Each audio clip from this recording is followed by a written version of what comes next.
Apocalipsis dice un poco lo que Poli mencionaba. La batalla es la guerra ganada de Jesucristo sobre el mal.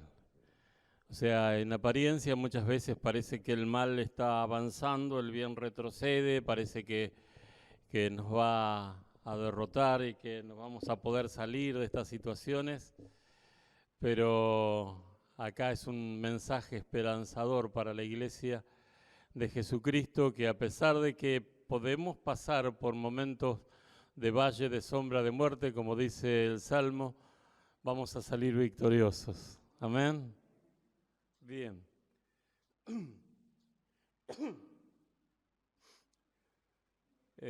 Apocalipsis, el capítulo 2, el versículo 12. Recuerden que estamos hablando de las 7 iglesias, que Jesús le dictó a Juan, el apóstol Juan, para que escribiese. Habíamos hablado en principio, ¿alguien se acuerda cuál fue la primera iglesia a la que se le habló? Muy bien. Eso hablamos hoy. Empezamos con Éfeso. La primera fue de Éfeso. ¿Se acuerdan que enumeraba tantas cosas buenas que ellos tenían? Pero la nota sobresaliente era que le dijo, pero tengo algo contra ti, que has perdido, ¿qué? El primer amor. Lo que la semana pasada hablamos era de Esmirna. Era una de las 2 iglesias a las que Jesús no le reprochó nada. Era más bien decirle, mirá, están pasándola mal, pero vienen días peores todavía. Algunos de ustedes los van a meter en cárceles. La nota sobresaliente a la iglesia era, no tengas miedo, no tengas miedo. Porque una cosa es pelear solo. A mí me gustaba recitar el Martín Fierro cuando era chico y decía, en una parte, Martín Fierro estaba peleando con un indio y la estaba medio pasando mal y él decía con su amigo Cruz, no solamente a un indio, sino a la indiada, si se atreve. Ahora acá no está Fierro, está Jesús con nosotros. Qué mejor aliado, qué mejor compañero en la vida que podamos tener que Jesucristo al lado nuestro todos los días y hasta que el mundo se termine. No es ocasionalmente su visita. Jesús va a estar con nosotros siempre. Así que a la iglesia de Esmirna le dijo, no tengan miedo. Ahora lo que vamos a leer hoy está en el mismo capítulo del que estuvimos leyendo, a partir del versículo 12. Dice así, está escrito ahí, así que leemos todo de la misma versión, de Reina Valera 1960. Dice, y escribe al ángel de la iglesia de Pérgamo, el que tiene la espada aguda de 2 filos, dice esto. Yo conozco tus obras, ya esto creo que lo hemos hablado. Y donde moras, donde está el trono de Satanás, pero retienes mi nombre y no has negado mi fe, ni aun en los días en que Antipas, mi testigo fiel, fue muerto entre vosotros, donde mora Satanás. Pero tengo unas pocas cosas contra ti, que tienes ahí a los que retienen la doctrina de Balaam, que enseñaba a Balac a poner tropiezo ante los hijos de Israel, a comer las cosas sacrificadas a los ídolos y a cometer fornicación. Otra versión dice inmoralidad sexual. Seguimos. Y también tienes a los que retienen la doctrina de los nicolaitas, la que yo aborrezco. Por tanto, arrepiéntete, pues si no vendré a ti pronto y pelearé contra ellos con la espada de mi boca. Seguimos. El que tiene oído oiga lo que el Espíritu dice a las iglesias: al que venciere daré a comer del maná escondido, y le daré una piedrecita blanca, y en la piedrecita escrito un nombre nuevo, el cual ninguno conoce, sino aquel que lo recibe. Bien.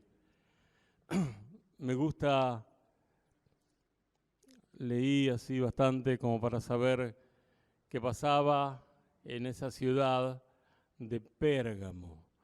Aparentemente el nombre proviene porque en ese lugar había una de las dos grandes bibliotecas de la antigüedad. La mayor era la que estaba en la Alejandría, la segunda en cantidad de libros que tenía era Pérgamo. Hubo un conflicto entre las dos en algún momento y los de Alejandría dejaron de enviarle el papel que necesitaban para los libros que estos hacían. Entonces ellos inventaron otra forma para escribir y de ahí salieron los rollos. Era el cuero del animal tratado de una forma estirado y empezaron a escribir de otra manera. Por otro lado, quiero decir, esto sirvió mucho más que el papel, era mejor forma de conservar. Ustedes se acuerdan cuando Pablo estuvo preso, pidió una serie de cosas y dijo, pero por sobre todo los rollos. Los rollos eran estos cueros estirados en el cual escribían. Pablo se ve que era asiduo lector de esto, así que pidió por favor que no se olviden de llevarle. Pérgamo, si bien no tenía la riqueza que tenían estas dos iglesias, o estas dos ciudades, mejor dicho, que habíamos mencionado antes, ya sea Éfeso y Esmirna, porque eran ciudades portuarias, por ahí pasaba todo el negocio, todas las cosas que transportaban de un lado a otro, pasaban por estos dos grandes puertos. Pérgamo no tenía la riqueza, pero sí estaba sobre estas ciudades en un nivel cultural. El hecho de tener esa biblioteca nos da una idea de que los de esa ciudad eran personas instruidas. Y había varios templos, como en las otras ciudades, a Zeus, a Esculapio y a otros más. Por ahí el nombre parece hasta medio risueño, pero Esculapio tenía que ver con la medicina. Hoy un símbolo aún todavía se conserva, y por ahí algunas farmacias lo tienen, que era dos serpientes enredadas en un bastón. ¿Sí, no? No sé si lo vieron ustedes. Eso proviene de ahí, de ese tiempo. Esculapio, según la historia o lo que se inventó, era que el Esculapio una vez entró una víbora y bueno, él le pegó con su bastón. Después otra se acercó y algo hizo con esta, le dio algo y como que revivieron y se envolvieron en el bastón de Esculapio. Y ese símbolo sigue hasta ahora. Era una mezcla, los monumentos, los templos a Esculapio eran casi hospitales de la época, donde mezclaban la medicina normal y tradicional con otra medicina media supersticiosa. De hecho, dice que las personas venían de todas partes a este templo porque se había hecho famosos porque muchos eran sanados en ese lugar. Una de las costumbres que tenían, dice que se tiraban en el piso de los templos, y si algunas de las serpientes que andaban libremente por ahí los tocaba, ellos recibían sanidad. El diablo hace también milagros mentirosos para engañar a las personas y tenerlas atrapadas. Muchas otras cosas. Era una ciudad que asombraba por los edificios que tenía, por la calidad de vida que llevaban sus habitantes. Era una ciudad asombrosa, decían los historiadores de la época. Pero a pesar de toda la cultura que tenían, de todo lo que ellos habían logrado a nivel intelectual, hay algunas cosas que el Señor le reclama. Vamos a leer otra vez desde el primer versículo. Acá dice, escribe al ángel, o sea, a los responsables, a transmitir este mensaje. El que tiene la espada aguda de dos filos, esto ya lo menciona en el primer capítulo de Apocalipsis. Yo les recomiendo que lo lean.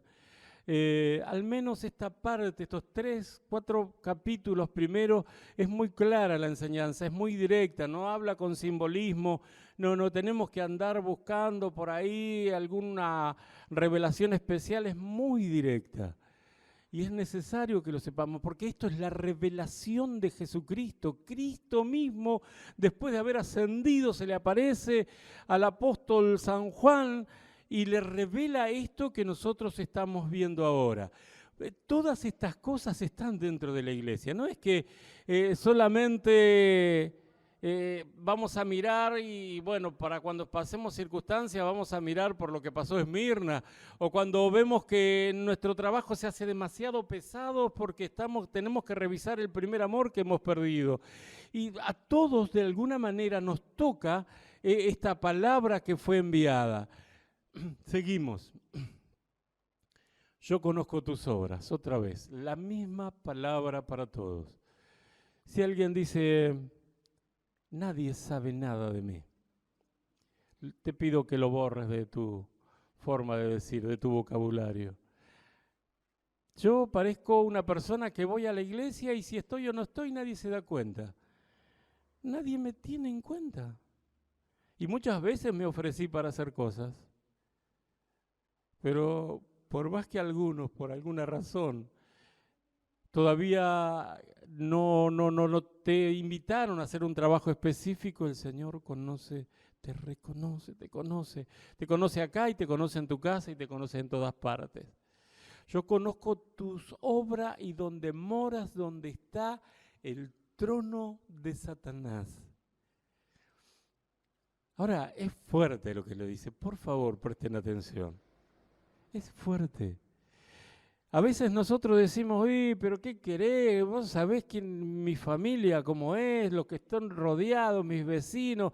Es imposible tener una vida de buena relación con el Señor porque todos los días tienen problemas y esos problemas me inundan a mí y parece que nosotros nos condiciona a vivir de una manera mediocre hablando espiritualmente.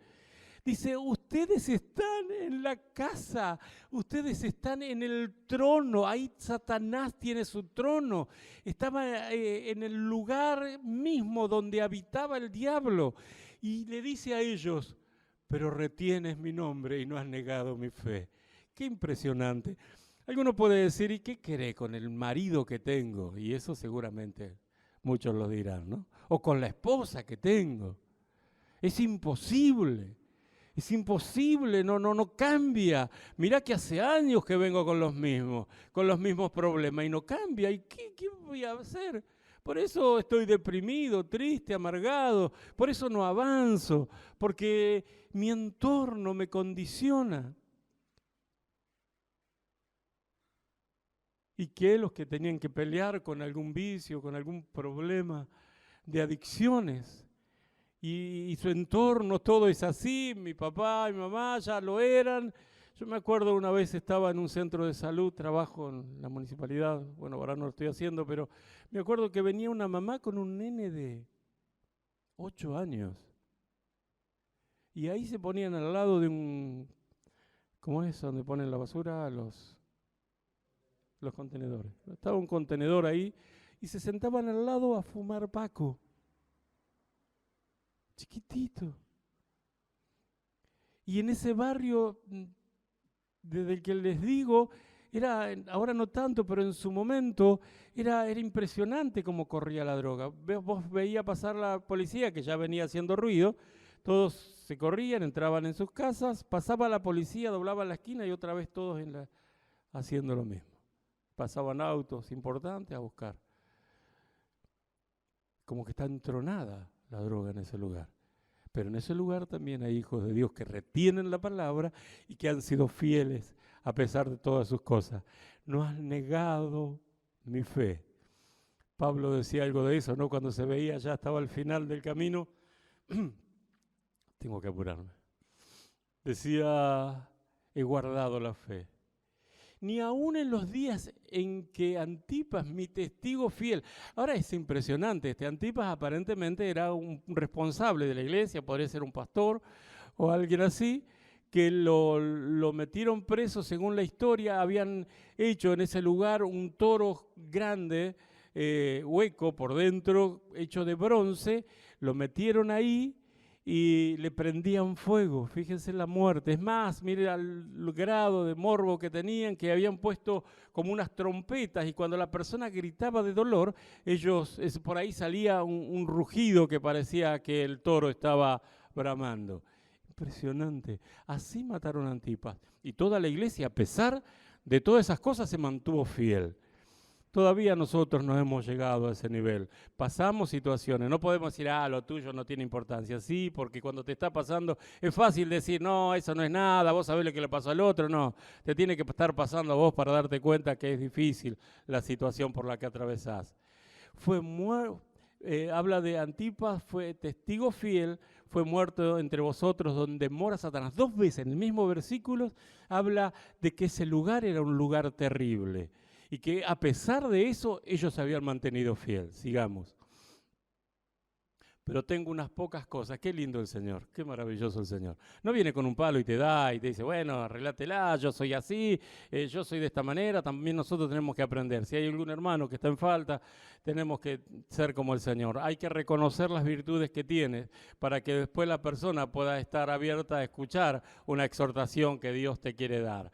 Dice, pero tengo unas pocas cosas contra ti, que tienes ahí a los que retienen la doctrina de Balaam, que enseñaba Balac a poner tropiezo ante los hijos de Israel. Yo les recomiendo que lean la palabra, está eso en Éxodo, donde la historia así muy breve, le digo, Balaam era un rey de un lugar que había contratado a Balac, que era un profeta, un hijo de Dios, y lo contrató por dinero para que maldiga al pueblo de Israel. Y por 3 oportunidades intentó este hombre maldecir, pero venía palabra de Dios y lo único que profería era bendición al pueblo de Dios.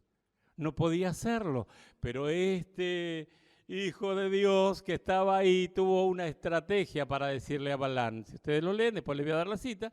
El capítulo 25, creo, de Éxodo habla donde le da algo para que Balaam pueda introducirse en el pueblo de Dios. En el capítulo 25 de Éxodo habla cómo las mujeres de Balaam, mujeres hermosas, se metieron en carpas así y empezaron cerca del pueblo de Dios porque tenían que pasar por ese lugar, estaban yendo a la tierra prometida y muchos se fueron tras ellas. Y dice la Biblia que cometieron inmoralidades sexuales y no solamente eso, sino que a través de esa atracción que habían logrado de los hijos de Dios, estos empezaron a adorar a dioses falsos. Dice, a comer cosas sacrificadas a los ídolos y a cometer fornicación. Seguimos. Y también tienes a lo que retienen las doctrinas de los nicolaitas, las que yo aborrezco. Si ustedes se acuerdan, la primera iglesia le dice, pero has encontrado falso a los nicolaitas, que yo los rechazo y ustedes también. Ahora acá, a la iglesia de Pérgamo le dice, ustedes no hicieron lo mismo. Tengo esto contra ustedes, retienen. O sea, brevemente lo que le quiero decir con respecto a esto, que retienen la doctrina, no solamente que eran personas que hacían cosas malas, sino que adoctrinaban a las personas.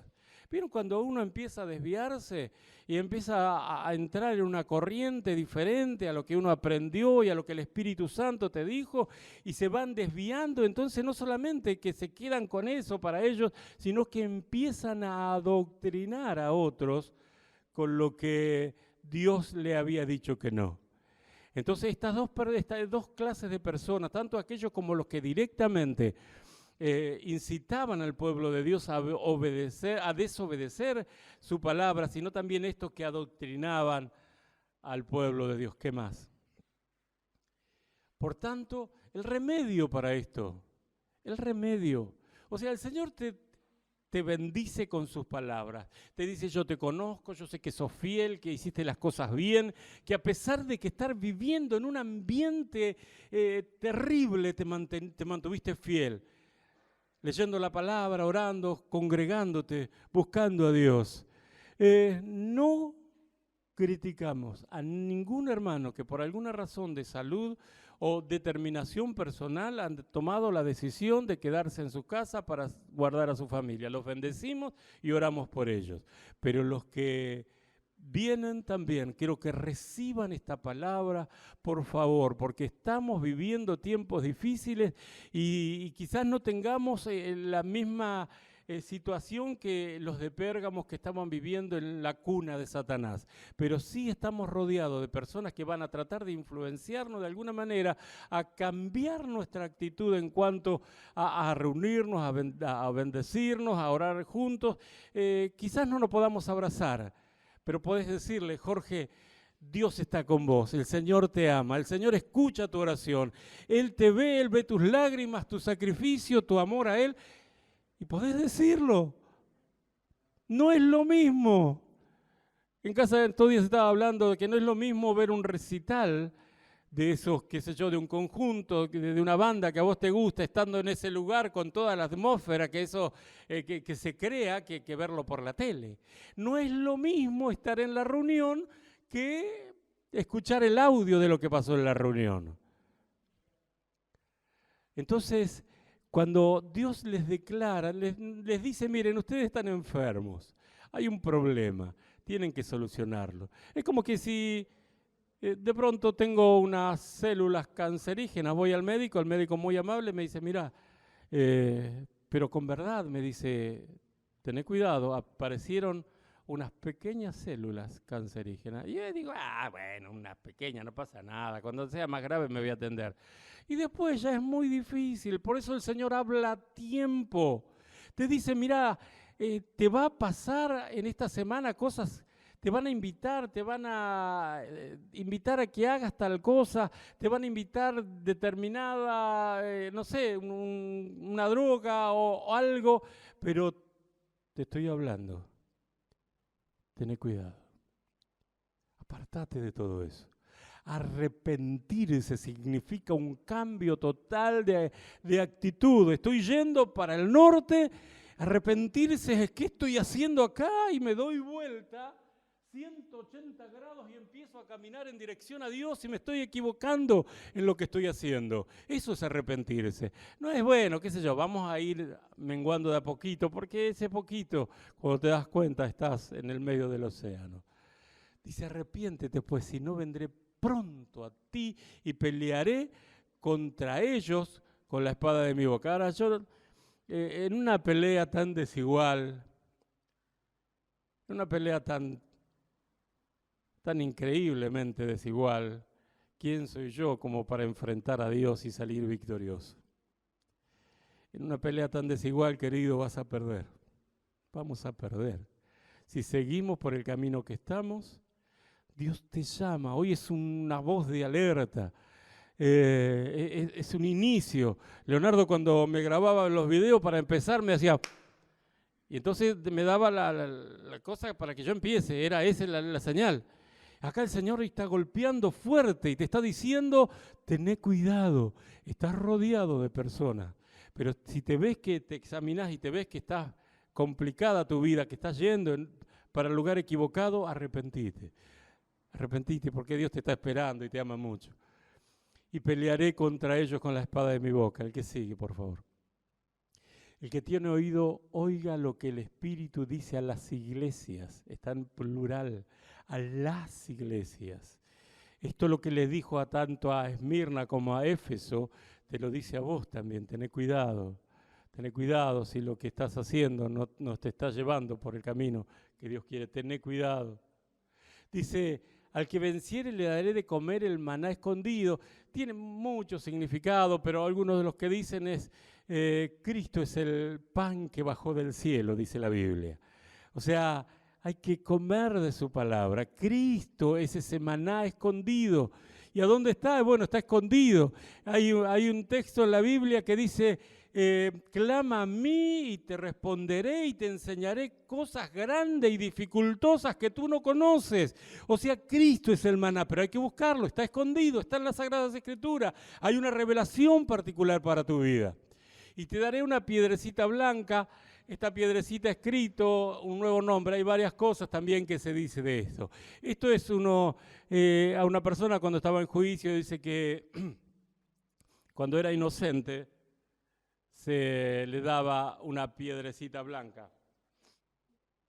Una piedrecita negra significaba sos culpable. Otros dicen que como en esos lugares había maratones, había tipo los Juegos Olímpicos, una cosa así, al vencedor le daban una piedrecita blanca, con la particularidad de que esta piedrecita era la mitad de la piedra que era el total.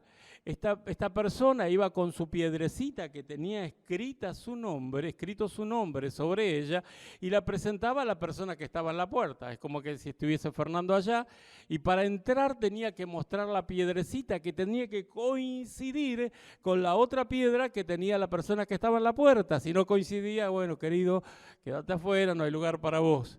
Pero a nosotros nos fue dado esa piedrecita, hermanos. Significa que ahí está escrito nuestro nombre. La Biblia dice también que tendremos un nombre nuevo. Hay algo que hace un tiempo habíamos hablado, cómo Dios cambió el nombre de algunas personas. Por ejemplo, a Jacob, que significaba usurpador. Dios le cambió el nombre y le puso, ¿quién se acuerda? ¿El nombre que le dio nuevo? Israel. Muy bien. Israel le dio. Que tenía otro significado, otra connotación, ya no era el mentiroso, era otro su significado, era una bendición. Bueno, Dios nos va a dar un nombre nuevo, que lo vamos a conocer en el momento que nos llamen, el cual ninguno conoce sino aquel que lo recibe. Y terminamos con el otro que dice, ¿qué sigue? Perdón, no, ya estamos queriendo entrar a Tiatira. Esta es otra predicación. Pero, hermanos, por favor, cuando el Señor habla con misericordia y con verdad. No oculta lo que nos tiene que decir, tampoco lo tenemos que hacer nosotros. Es un mensaje que me pega a mí directamente, como que yo siempre escapo a las confrontaciones porque no quiero lastimar a uno, porque bueno, me cuesta, pero acá el Señor no hace eso. Hace un tiempito hay un pastor amigo que manda por YouTube algunos devocionales y él hablaba que en un momento fue a su pastor porque fue a hacerle alguna consulta y el pastor le dijo, mira, tengo algo que decirte. Sí, le dice él, tenés un potencial enorme, veo que podés llegar a bendecir a muchas personas, pero tenés un problema. Sí, decime, no hay problema. Un problema. Me dijiste todo lo que me dijiste, tenés un problema. Bueno, decime. Sos orgulloso y engreído. Le dolió en el alma. Fue a su casa llorando, preguntándole a Dios. Y Señor, mirá lo que me dijo, Señor, mirá lo que me dijo. ¿Cómo puede ser que me haya dicho esto? Vos sabés que yo expongo mi corazón ante vos. Y el Señor le dijo, así muy claro, muy sencillo, como Dios escribe, o sea, como Dios nos habla. Y le dijo, ¿acaso no es así? Eso solo le dijo. Y él vio su vida pasar por su frente como una película y donde tantas ocasiones actuó con orgullo. Hay un salmo que dice, la misericordia y la verdad se encontraron. Que Dios tenga amor no significa que deje de decirnos las cosas que no tiene que decir. Termino con esto. El San Juan creo que te puse la última.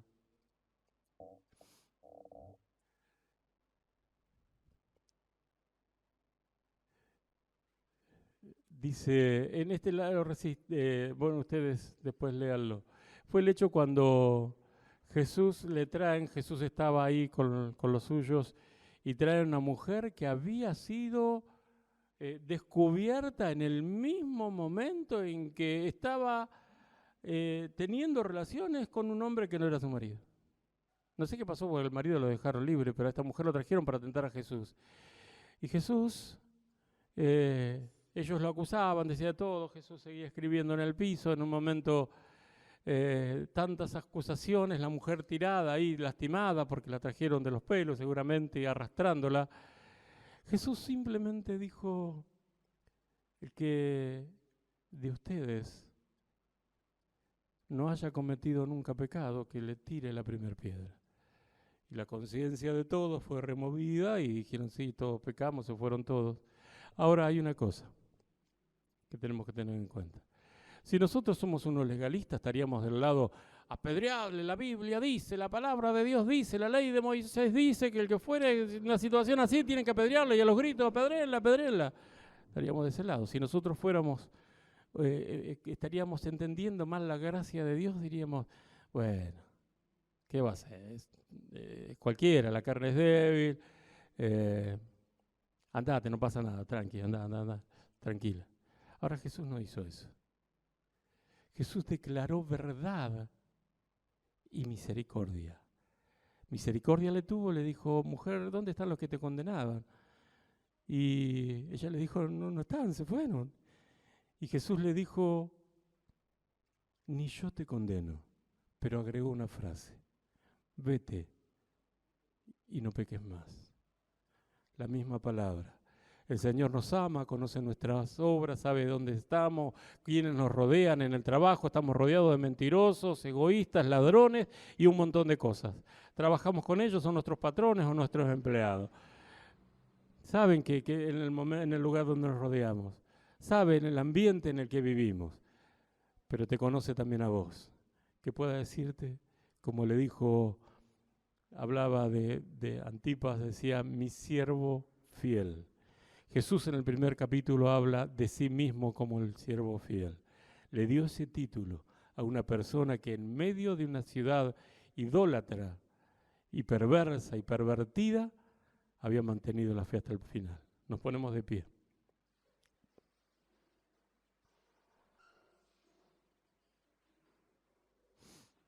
Señor, te bendecimos. Quizás hoy no vayamos con la alegría que a veces nos caracteriza a salir de tu casa. Pero sí hay un examen tuyo. Hoy nos pusiste, Señor, tu palabra nos puso en el tomógrafo. Y puede ser que el hecho de que hagamos algunas cosas bien, creemos que con eso alcanza. Y quizás nos estemos deslizando. Y en vez de que las personas con las que nos rodeamos, hacer la diferencia entre ellos, nosotros nos estamos pareciendo más a ellos que a lo que tenemos que ser. Ayúdanos, Señor. Y digo, y el que me quiere acompañar diga, me arrepiento, Señor. Porque muchas veces, llevados por la vorágine del tiempo, de las situaciones, nos dejamos llevar también y nos deslizamos del estándar que vos dejaste escrito para nosotros. No queremos bajar el nivel, Señor, para que venga más gente a la iglesia. Queremos parecernos a vos, papá. Nos queremos parecer a vos. Sí, con mucha misericordia, sí. Hay que amar a las personas, hay que tratarlas bien, hay que decirles del amor de Cristo. Pero esto no nos tiene que librar de expresar, aunque nos cueste, como a mí me cuesta, Señor, la verdad que está escrita en la palabra.